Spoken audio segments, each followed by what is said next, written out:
dire à toutes parce que j'ai cru voir que pour le moment, il n'y avait que des prénoms féminins. Bienvenue à c'est quel numéro de rendez-vous? Alors, attends, 1, 2, 3, 4, 5, 6. Au sixième rendez-vous au couvre-feu, que je pourrais aussi appeler au confinement, hein, parce que du coup, au couvre-feu confiné, je ne sais pas. Donc, je suis Priscille Livenet qui anime donc cet événement encore pendant quelques semaines. L'idée étant de faire connaître les perles de mon réseau à mon réseau. Et donc ce soir, je reçois la pétillante Pauline Levasseur de l'entreprise by Pauline qui va se présenter un peu plus et puis après on va rentrer dans le vif du sujet. Alors bonsoir à toutes, donc je m'appelle Pauline, mon entreprise by Pauline, rien de très original jusque-là. Et en fait, je suis expert en rangement et en organisation. Voilà, donc je suis une maniaque. Mais surtout, ce que j'adore, c'est les process et c'est optimiser les espaces de vie. Alors, je travaille aussi bien avec des professionnels qu'avec des particuliers. Et depuis 1 an, je suis en train de développer un réseau de franchise puisque ça fait 10 ans que je suis expert en rangement. Et c'est un métier qui existe depuis très longtemps dans d'autres pays, mais qui n'est pas encore très connu en France. Et il y a beaucoup de personnes qui s'y intéressent, qui sont passionnées par le rangement et qui ont envie d'apporter du bien-être parce que le rangement, c'est aussi et surtout une source de bien-être au quotidien. Et de ce fait, je suis en train de créer un réseau de franchises et j'ai déjà 4 franchisés sur le réseau français et bien la 5e qui va bientôt démarrer. Donc, on va pouvoir couvrir tout le territoire et vous proposer des solutions d'organisation, de rangement, de tri, de désencombrement, de classement.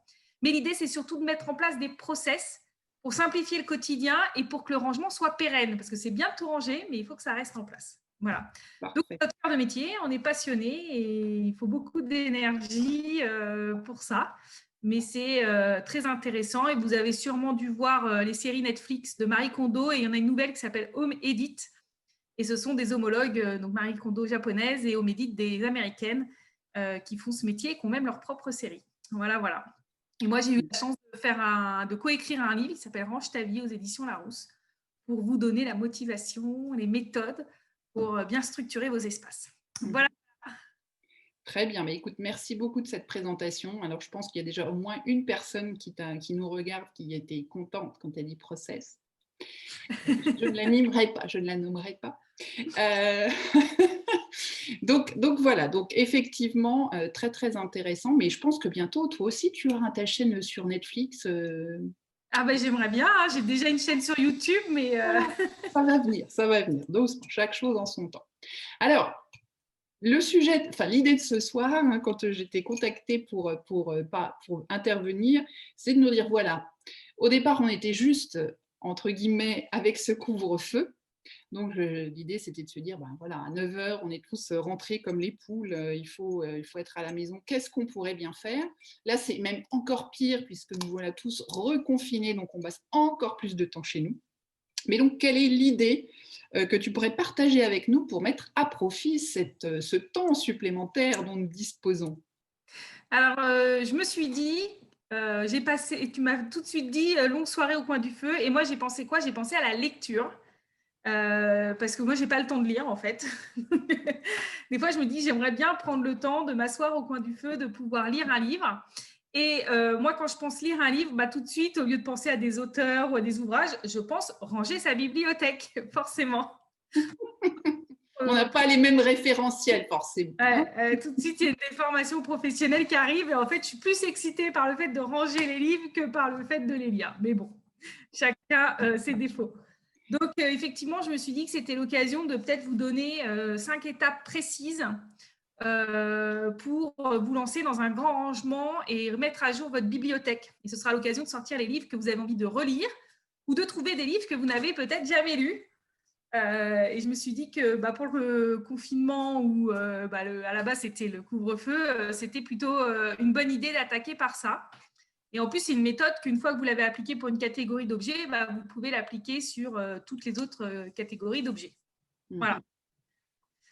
Donc, j'ai tout découpé en 5 étapes, je crois. 5 étapes, tu m'as dit. Je crois que c'est ça.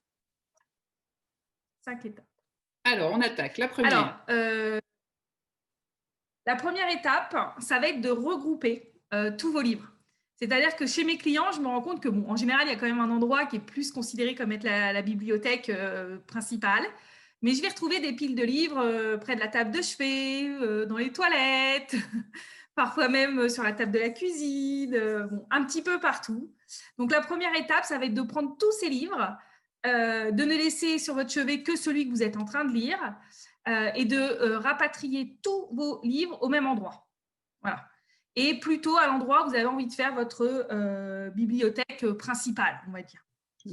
Soit vous avez déjà un meuble pour ce faire, soit il y a des bibliothèques très simples et pas très coûteuses et qui sont tout à fait résistantes chez Ikea, pour ne pas les nommer, donc Billy, et vous en avez plein d'autres. L'idéal, c'est d'avoir des étagères. Voilà. Non, ça, c'est pas Billy, ça, c'est Kallax. Pardon, on voit la pro, on voit la pro. Ce n'est pas la bonne référence. D'accord, mais ça marche très bien en bibliothèque. Moi, je les utilise en bibliothèque aussi. Oui. Alors, en fait, une bibliothèque, ça va être un peu moins profond. Donc, ça prendra moins d'espace sur le sol. Ça permet aussi, tu peux l'avoir en hauteur et surtout, tu peux ajuster les tablettes. Ce qui fait que tu vas pouvoir ajuster à l'auteur des livres et faire une hauteur livre de poche, une hauteur BD, voilà. Pour que ce soit pas très profond et pas trop large non plus, parce que sinon, à un moment donné, les étagères, elles vont flécher, comme on dit. Elles vont légèrement se creuser. Donc, voilà, ce n'est pas du mobilier qui coûte très cher, mais si on va avoir une bibliothèque bien rangée, il faut le bon mobilier et tout regrouper ces livres devant pour commencer cette première étape. Très bien. On regroupe. Donc ça, c'est vraiment la première étape. C'est facile, c'est à la portée de tout le monde. On peut regrouper. La deuxième chose, il va falloir choisir, définir le type de classement parce que vous pouvez vous classer de différentes manières. Alors, vous pouvez tout simplement les classer par ordre alphabétique, par auteur, par exemple. Vous pouvez aussi les classer par thème, c'est-à-dire les livres, les romans historiques, les romans policiers, les livres de cuisine, les livres de développement personnel, les livres d'organisation, enfin voilà. Donc, vous pouvez aussi le faire par thématique, par ordre alphabétique. Et moi, ce que je préfère, c'est par taille et par couleur et par collection. Pourquoi je préfère cette méthode? Parce qu'en fait, je me rends compte que les gens qui ont des bibliothèques vivantes, c'est-à-dire dans lesquelles ils vont se servir très régulièrement, c'est assez rare. C'est plutôt des gens qui ont un travail qui nécessite d'avoir beaucoup de documentation, etc. Donc oui, pour certains, c'est utile de faire par thématique ou par auteur. Par contre, quand c'est une bibliothèque morte, c'est-à-dire juste des livres qu'on aime et qu'on garde par attachement pour que ça fasse aussi un effet un peu cocon, joli dans un salon, par exemple, on n'a pas besoin d'aller se référer. Et dans ce cas-là, je vais vraiment préconiser par taille, par couleur, parce que ça va avoir un effet visuel beaucoup plus rangé et beaucoup plus aéré. Voilà. Donc, on choisit déjà en amont comment on va classer ces livres, parce que ça va être très important pour la troisième étape. Donc, si j'entends bien, on va les classer en fait en fonction de l'utilisation. Si ça bouge, plutôt peut-être par auteur, de ce que je comprends, ou thème en tout cas. Et si ça ne bouge pas, là, on fait plutôt la partie esthétique. Exactement, c'est exactement ça. Parfait. Et alors, pourquoi il faut décider avant? C'est pour faciliter la troisième étape. C'est-à-dire que plutôt de tout manutentionner, quand vous allez faire cette troisième étape qui est le tri, vous allez tout de suite pouvoir trier, c'est-à-dire mettre d'un côté si vous faites par thème les romans policiers ou par couleur si vous faites par couleur. Et comme ça, vous n'allez pas le faire deux fois. Voilà. Donc, le tri, c'est simple. Vous allez les prendre un par un et surtout, vous allez essayer de choisir tout de suite. Et c'est ça qui va être facile dans le tri, c'est de sortir en premier tous les livres que vous adorez, qui sont des indispensables et dont vous avez besoin. C'est ce que j'appelle le choix positif. Vous allez choisir les livres qui vous apportent quelque chose, que vous avez énormément aimé, dont vous vous souvenez, par exemple, de l'histoire, que ça, voilà, c'est quelque chose qui résonne. Eh bien, tout de suite, vous allez pouvoir faire une pile et toujours, tout de suite, par la catégorie que vous avez choisie, classer et mettre ces livres. Voilà.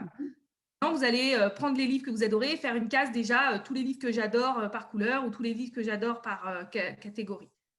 Ensuite, vous allez voir de l'autre côté, les livres, vous êtes obligé de regarder derrière, déjà, c'est qu'il y a un problème. Si vous êtes déjà obligé de relire le résumé au dos du livre, c'est que ce n'est pas un livre qui vous a marqué du tout.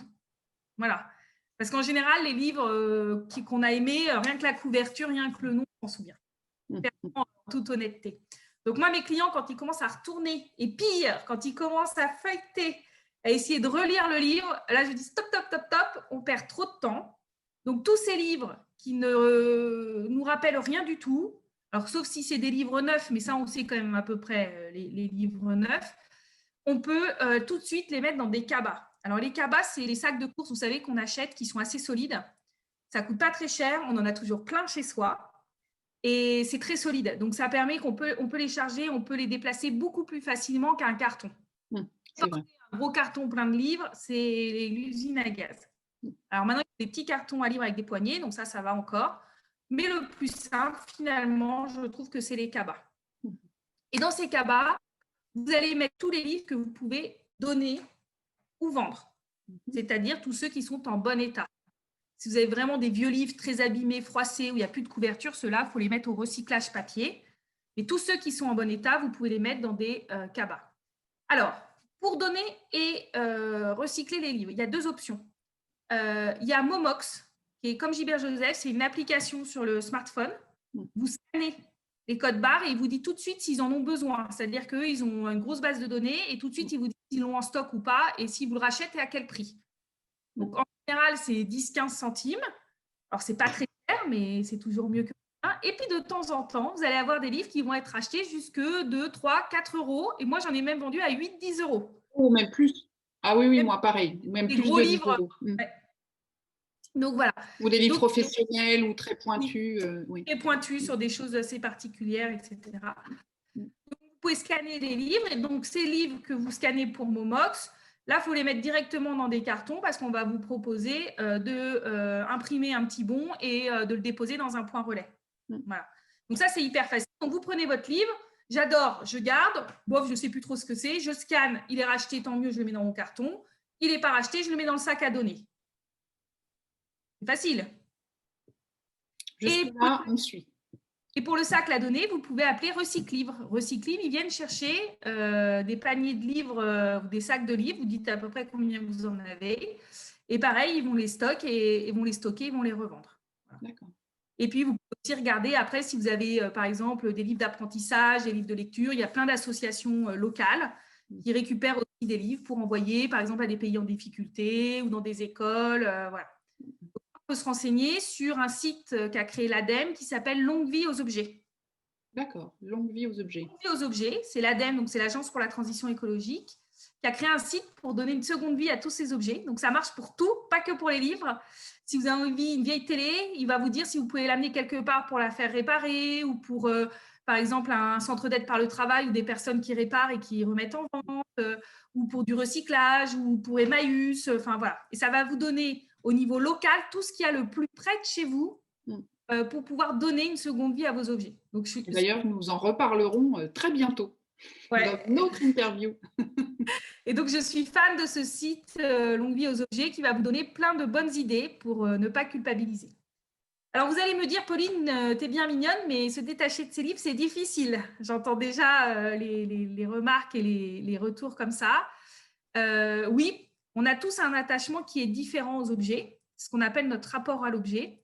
Et dans ce rapport à l'objet, il y a aussi une symbolique.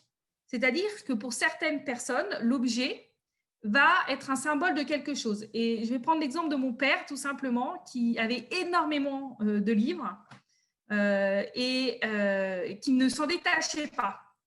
Et jusqu'au jour où j'ai compris qu'en fait, le livre, pour lui, comme il n'avait pas fait d'études, c'était à savoir. Et il avait appris énormément de choses grâce au livre. Il était très cultivé. Tout et n'importe quoi. Il avait des livres, le bricolage pour les nuls, le jardinage, faire ceci, monter sa société, faire de l'économie, la médecine, enfin tous les domaines possibles et imaginables qu'il aurait adoré étudier, mais dont il n'a pas eu la chance de faire ses études. Et il apprenait énormément. Et comme le livre, c'était le savoir, bah pour lui, c'était un véritable gâchis de jeter un livre, vous voyez, par exemple. Et ben, quand je lui ai parlé de Momox et de transmettre, et ben, tout de suite, c'était différent parce que là, je ne lui proposais pas de se débarrasser du savoir, je lui proposais de transmettre le savoir. Et donc, de ce fait, eh ben, c'était plus aisé comme démarche. Et donc, c'est important de comprendre aussi, si vous êtes très attaché à certaines catégories d'objets, de vous interroger, qu'est-ce que cet objet vous représente pour vous? Oui. Voilà. Donc, moi, je ne suis pas une spécialiste de la symbolique des objets. Il existe des personnes qui sont passionnées par ça et j'ai eu la chance de rencontrer. C'est hyper intéressant. Si on est trop attaché à certaines catégories d'objets, bah, peut-être que derrière, il y a une symbolique spécifique que vous n'aviez pas forcément conscience, pourrait vous aider aussi à désencombrer. Parce que l'idéal, c'est quand même d'avoir toujours 15-20% d'espace libre. Comme ça, quand vous avez des nouveaux livres entrants ou une nouvelle catégorie, vous avez de la place pour les ranger. Et ça évitera d'avoir des piles en bas de son lit, dans son salon, à droite, à gauche. Et ces piles, le problème de ces piles, c'est qu'on ne peut pas bien faire le ménage. Donc, on évite d'entasser à gauche, à droite. Il faut toujours avoir de l'espace libre pour pouvoir intégrer les rangements. Voilà. Donc, je sais que ce n'est pas une chose facile, mais là, vous avez le temps, vous avez la méthode, et je vais vous dire les 2 dernières étapes pour que ce soit pérenne. Comme ça, vous allez pouvoir vous détacher et s'il y en a certaines qui arrivent à faire au moins 1 ou 2 cabas de livres à donner, je serais ravie de vous avoir donné cette énergie. Très bien. Alors c'est clair, on fait la 4e étape? Parfait. On attaque les 2 dernières.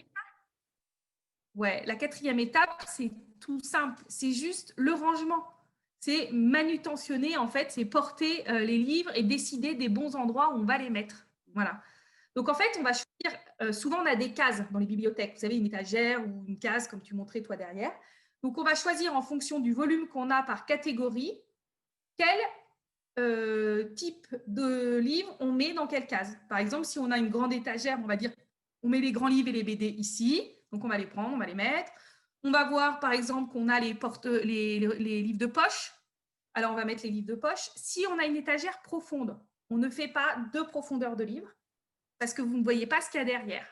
Alors là, il y a une petite astuce très simple, c'est de la demi-étagère en fait. C'est 2 petites planches comme ça que tu mets au fond et comme ça, tu peux avoir un livre de poche un petit peu plus haut que l'autre et comme ça, tu vois quand même au fond, tu vois.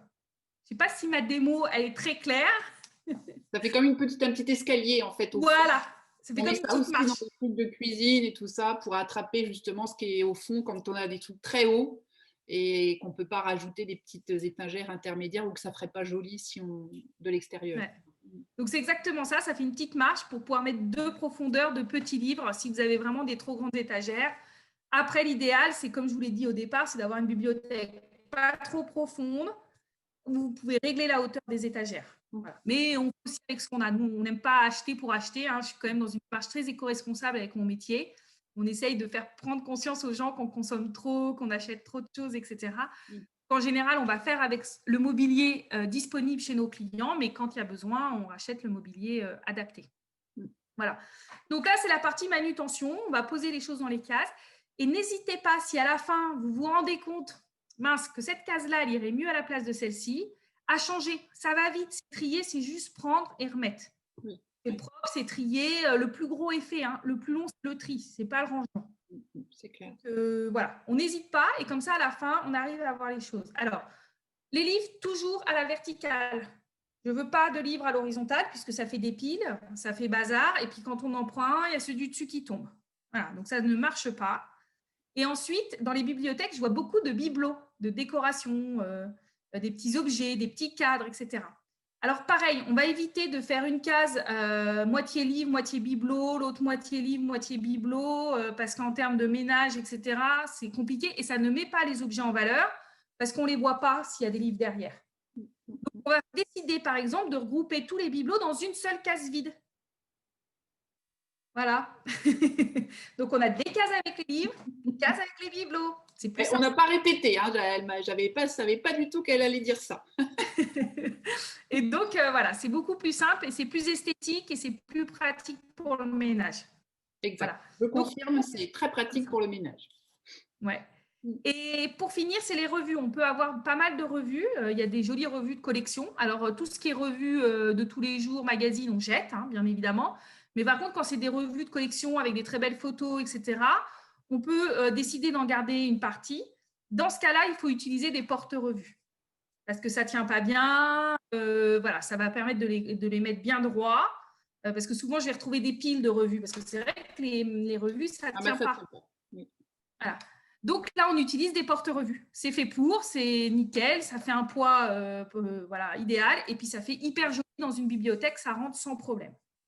Ok. Voilà. Donc ça, c'était la 4e étape, le rangement. Et puis la dernière étape, vous allez me dire, qu'est-ce qu'on fait maintenant? On a tout rangé, il n'y a pas d'autre étape, c'est pas possible. Si, il y a une dernière étape. Si vous voulez que votre bibliothèque elle reste en ordre, il faut étiqueter. C'est-à-dire étiqueter vos porte-revues déjà, pour pas qu'on mélange à l'intérieur d'un porte-revue n'importe quel magazine avec n'importe quel magazine. Et puis, si on est plusieurs, alors si on est tout seul, il y a un peu moins besoin, mais si on est plusieurs, si c'est une bibliothèque vivante surtout, c'est-à-dire où vous allez régulièrement chercher un document, chercher un ouvrage sur tel ou tel thème, il faut étiqueter et dire, là, c'est les livres de développement personnel, là, c'est les romans policiers, là, c'est les livres historiques, etc. Voilà, ça va permettre l'étiquetage, ça va vous permettre de vous repérer et de maintenir le rangement que vous avez décidé de mettre en place. Mais ça fait pas bizarre d'avoir dans ces meubles de bibliothèque des étiquettes? On fait comment pour que ce soit discret? Alors, moi j'ai une petite Dymo, donc ça fait des petites étiquettes hyper propres et que je mets pile sur la tranche des étagères, donc c'est hyper discret. Ah oui, donc Tu du vois, coup, ces on voit petites quand même. Ouais, on le voit quand même. D'accord, ok. Moi, à la rigueur, je l'aurais posé dessus, tu vois, sur la première planche au Tu début, peux. on la voit pas de truc. Ouais, j'avais pas pensé Oui. à ça. Bon, enfin, de l'autre côté, moi, je suis toute seule à m'occuper des bibliothèques, donc je sais ce que je mets où, mais ouais, c'est pas. Voilà. Et puis après, si c'est vraiment une bibliothèque morte décorative, il n'y a pas besoin d'étiquetage.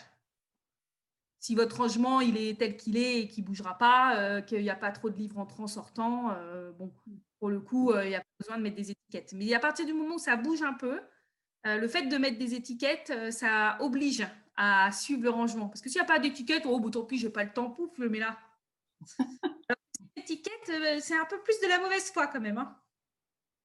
Ah oui, ok, d'accord, très bien. Et puis donc, ça va vous permettre de regarder les livres que vous avez envie de relire et d'en mettre peut-être un ou deux de côté pour les relire ou des livres que vous n'avez pas eu le temps de lire. Je pense que c'est la bonne occasion pour voir tout ça.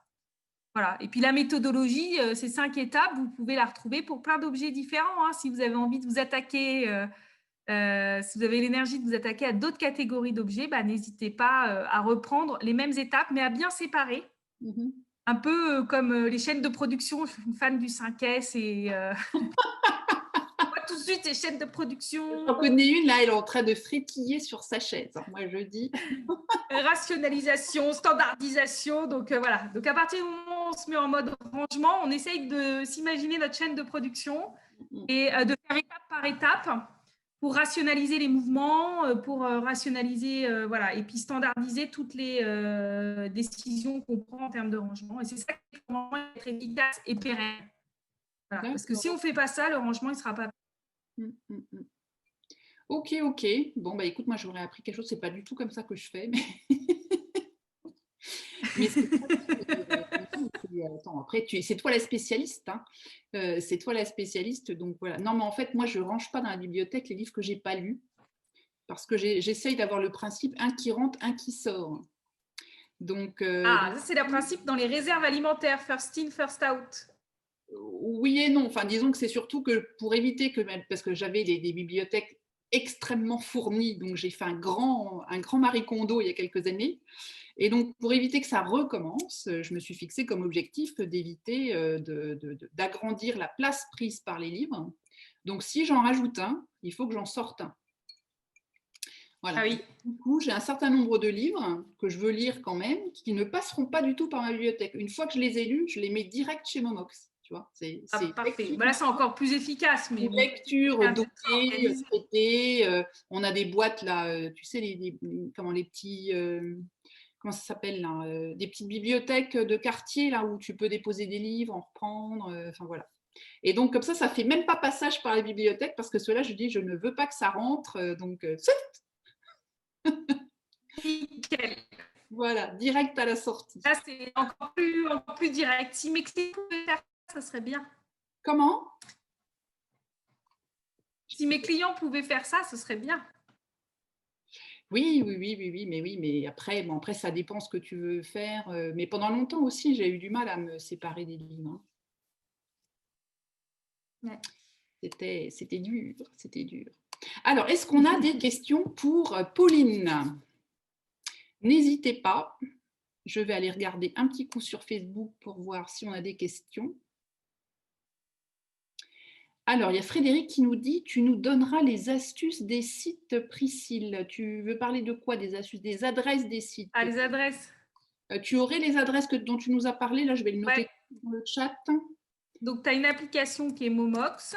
Momox, c'est ça, oui, ça on connaît bien. Là, après, tu as, j'ai parlé de Recyclivre.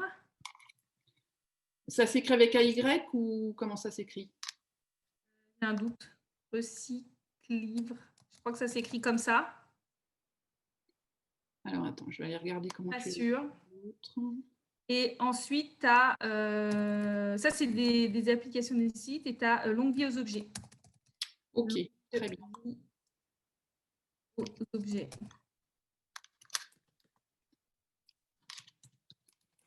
Donc, pareil, hein, si c'est pas exact, vous cherchez sur Google, vous allez tout de suite trouver, hein, trouver okay. Orthographe. De quoi j'ai parlé d'autres? Bah, c'est tout à peu près. Un Momox, Recyclivre, Longue vie aux objets. Je pense que c'est bon.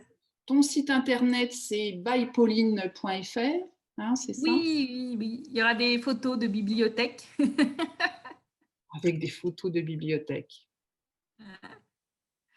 Et tu as beaucoup, dans les bibliothèques que tu vois, que tu visites, le style de rangement majoritaire, c'est comment? C'est les couleurs, les tailles, la catégorie? Non, la plupart du temps, finalement, je fais les tailles et les couleurs. Ouais, ok.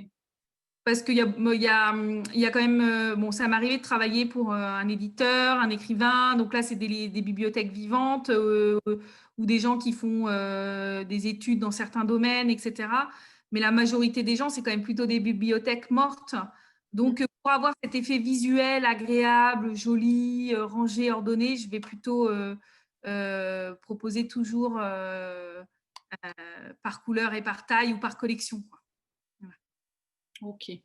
On a Muriel qui demande quel est le nom de la seconde appli. Parce qu'on a parlé donc là, Momox, Recyclible, Longue vie aux objets. Tu as parlé d'une autre appli? Oui, alors Momox, j'ai dit qu'à Gilbert Joseph, je crois qu'on a aussi une application qui fait la oui, même chose. ça, je te confirme parce que moi, je le fais aussi. Ouais. En fait, quand je ne peux pas les vendre l'un sur l'autre, je vais voir à l'autre. Et Momox, ils prennent aussi tout ce qui est DVD, jeux vidéo. Ils prennent les BD, les petits livres pour enfants, les Alors, livres. ils ne prennent pas tout, hein. Non, non. C'est normal, vous inquiétez pas, s'ils ne vous prennent pas la totalité, ils vont prendre peut-être un ou deux tiers de ce que vous avez. Oui. Voilà. Ça dépend si ça les intéresse, s'ils les ont en stock ou pas. Enfin, voilà. Et alors moi, c'est pour ça que je revends tout de suite mes livres sur Momox, parce que si c'est un livre qui est récent, tu le vends pratiquement le prix que tu l'as acheté, en fait. C'est ça. C'est ça l'idée. Parce que j'ai remarqué que surtout moi qui lis beaucoup de policiers ou de choses comme ça, au-delà des livres de développement personnel, mais ceux-là je les garde en général puisque ça va me servir de référence après pour faire mes articles et tout ça et tout ça. Et donc pour tout ce qui est littérature plus profane en général, je ne conserve pas. Et avant je faisais des piles et puis je me disais j'en ai assez pour faire un Momox. Et là après je me suis rendu compte que en fait non, parce qu'ils perdaient en valeur au bout de 6 mois, 8 mois. Donc du coup même si je fais un tout petit carton avec 2 livres, hop ça part. Et puis comme ça, au moins, j'ai pas en plus le carton qui s'empile. Ouais, ça c'est une très bonne idée de revendre rapidement. Il y a Delphine qui nous dit que c'est difficile pour les livres de cuisine. Et effectivement, en général, on n'aime que quelques recettes dans le livre, on n'aime pas toutes les recettes. Donc, je trouve que son idée de dire de la recopier, de la garder, c'est une très bonne idée. Moi, j'ai effectivement fait un petit classeur avec mes recettes préférées parce que, en plus, mine de rien, il y a quand même une mode, je trouve, dans la cuisine. Et il y a des recettes qui sont vite démodées. Il y a un moment, c'était la mode des verrines, c'était voilà, la mode de ceci, la mode les de... crumbles, tout ça. Ouais, donc on aime changer aussi les recettes de cuisine. Moi, j'adore cuisiner. Et finalement, j'ai gardé très peu de livres parce que je me rends compte qu'il n'y a que quelques recettes, comme tu dis, Delphine, à garder, tout simplement. Et puis maintenant, il y a quand même, moi, je fais souvent des recettes sur Internet. Il y a des blogs, c'est génial. Et voilà. Pour pas dire, il y a un livre qui est top, c'est Simplissime, je ne sais pas si vous connaissez, c'est des recettes ultra simples avec quelques ingrédients. Et j'avais rencontré son auteur et hyper sympa et j'adore ce livre. S'il y en a un que j'ai envie d'acheter, c'est celui-là là, que je n'ai pas. Oui. Alors moi, ce que j'ai fait il y a quelques années, j'avais beaucoup de revues de cuisine, je ne me souviens plus là, c'était des très très belles revues, enfin, ça existe toujours, ils font des photos en plus magnifiques des plats. Mais voilà, comme tu dis, on ne fait pas tout, il y en a trois, quatre et machin, donc j'en avais vraiment beaucoup. Et quand j'ai fait Marie Kondo et que j'ai beaucoup séparé les trucs, et ben je les ai photographiés en fait. J'ai fait des Ah scans, oui. des photos avec l'appareil là, machin. Je les ai stockés dans mon Evernote parce que c'est ma bible, hein, mon truc là avec des tags. Et du coup, ben, toutes les recettes que j'aimais bien et que je réutilisais souvent, enfin je refaisais souvent, je les ai mis là-dedans. Et puis je fais pareil quand j'ai des livres, je me dis, bon, bah, finalement, comme tu dis, on en fait Oui. 3-4, hop, je photographie, et puis après, je vais les réutiliser, et puis les bouquins ou les revues, je les... Ouais. Et on n'a pas parlé aussi des livres d'enfants. Donc là, pour le coup, c'est une bibliothèque à part. Moi, je vous recommande plutôt qu'ils aient une bibliothèque dans leur chambre. Mm. Ils y aient accès parce que c'est important qu'ils puissent choisir, prendre leurs livres. Ouais, Pas leur auteur aussi, que ce soit facile d'accès pour eux, que ce soit pas dangereux, qu'ils ne se prennent ouais, pas de sur la tête, surtout pour les tout petits. ouais, ouais. Pareil, là, il y a du tri à faire et laissez-les faire le tri. En fait, les enfants savent très bien trier, beaucoup plus facilement que certains adultes. Ils savent choisir. Et ça, c'est un livre que j'aime, ça, c'est un livre de bébé, je le donne à mon petit frère ou on le donne à mon cousin, etc. Les enfants aiment beaucoup partager et transmettre. Donc, si on leur présente ça un peu comme un jeu, une fois par an, à Noël ou avant l'anniversaire, on fait un tri. En général, j'ai rarement eu des enfants récalcitrants sur le tri Mm, mm. des jouets. Donc, faites-leur confiance. Ok, très bien.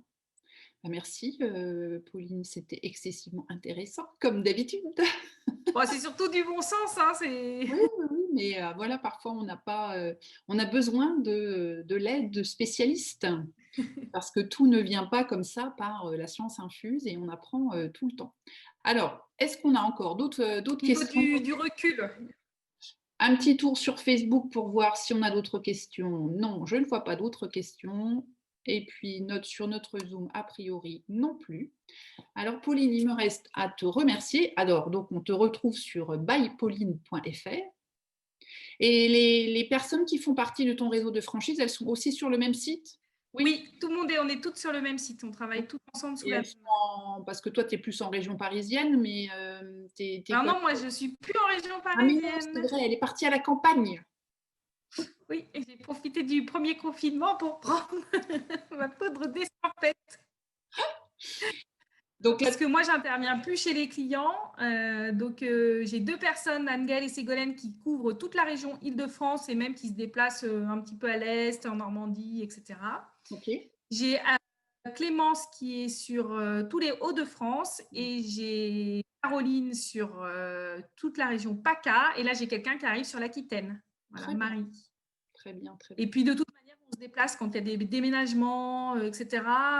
Quand c'est des gros projets, même s'il y a un peu de déplacement, ça vaut quand même le coup. J'ai déjà suivi des clients en Suisse, en Irlande et même à Saint-Martin. Donc, Oui, elle avait mis des photos. ah ouais, c'était bien. Voilà.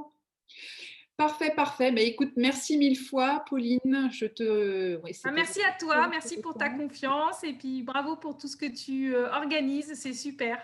Bah, écoute, je te remercie. Merci, mesdames, de nous avoir suivis ce soir.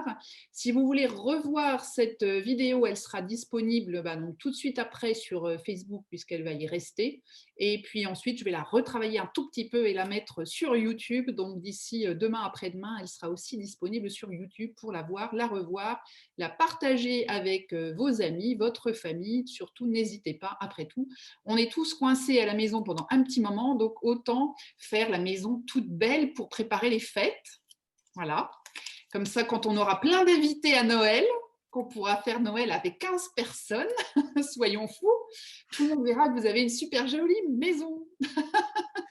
Hyper bien rangée. Voilà. Allez, on peut rêver, hein, on peut rêver, donc ça coûte pas cher. Merci Pauline, merci à toutes. Merci à tout le monde. À très très bientôt. Bye bye. Bye.